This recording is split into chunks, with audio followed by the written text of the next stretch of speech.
सोलापूर शहरातील असंघटित कामगाराच्या स्वप्नामध्ये 1 BHKचा बंगला देण्याचा निर्णय सिटूने घेतला होता. गेले 13-14 वर्ष आम्ही संघर्ष करतो आहे.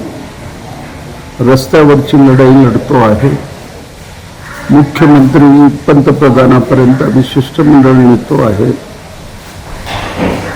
उपोषण करतो आहे. सत्याग्रह करतो आहे. तुरुंगवासी आम्ही भोगलो याच्यामध्ये. तरी सुद्धा रेनगरमधल्या सभासदांना घरं मिळण्यासंबंधी अनेक अडचणी आल्या. अनेक मंत्री, अनेक लोकप्रतिनिधी या कामामध्ये अडथळे निर्माण केले. याला जातीय रूप देण्याचा प्रयत्न झाला, परंतु असंघटित कामगार याला जात माहीत नसतं, धर्म माहीत नसतं, काही माहीत नसतं. तो फक्त श्रम करणारा कामगार असतो. याच्यामध्ये सगळे भाषिक आहेत. हिंदू आहेत, मुस्लिम आहेत, दलित आहेत, ख्रिश्चन आहेत, आदिवासी आहेत. सगळ्या जातीच्या 30,000 घराचं श्रमिकांचं स्वप्न आज साकार होणार आहे. फक्त 5,05,000 आम्ही यांना बंगला देत आहे. श्रमिकांनी आम्हाला घर मागितलं आणि त्यांना बंगला देत आहे.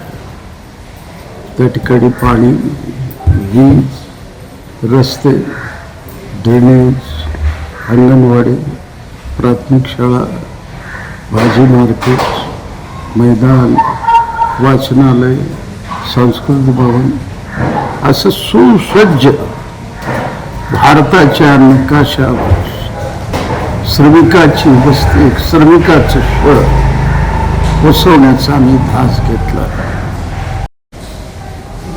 त्यांचे IAS अधिकारी, त्यांचे दुय्यम अधिकारी इतकंच नव्हे, पट्टेवाल्यापासून सगळ्यांनी मनाने याला सहकार्य केलं, मदत केली.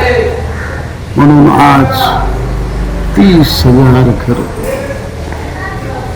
जवळजवळ 1850 कोटी रुपयाचा प्रकल्प पूर्ण होत आहे.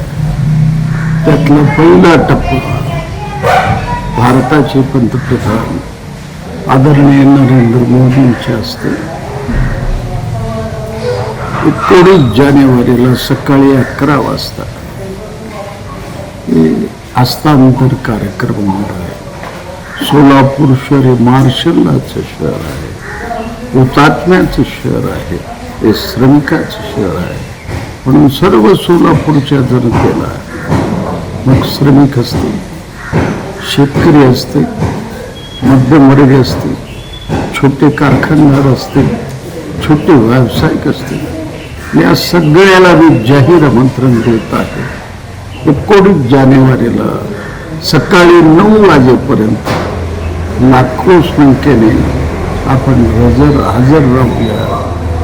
ऐतिहासिक सोहळा आपण पार पाडूया आणि भविष्याकरता जी रोजीरोटीची लढाई आहे ती लढाई तीव्र करूया. अशा पद्धतीचं आव्हान ही सगळ्या सोलापूर शहर आणि जिल्ह्यातल्या श्रमिकांना, शेतकऱ्यांना करतात. आसपे न्यूज ब्युरो नेटवर्कचं आपलं सोलापूर डिजिटल मीडिया या YouTube चॅनलला लाईक करा, कमेंट करा आणि सबस्क्राईब करायला विसरू नका. आसपे न्यूज ब्युरो नेटवर्क, आपलं सोलापूर डिजिटल मीडिया.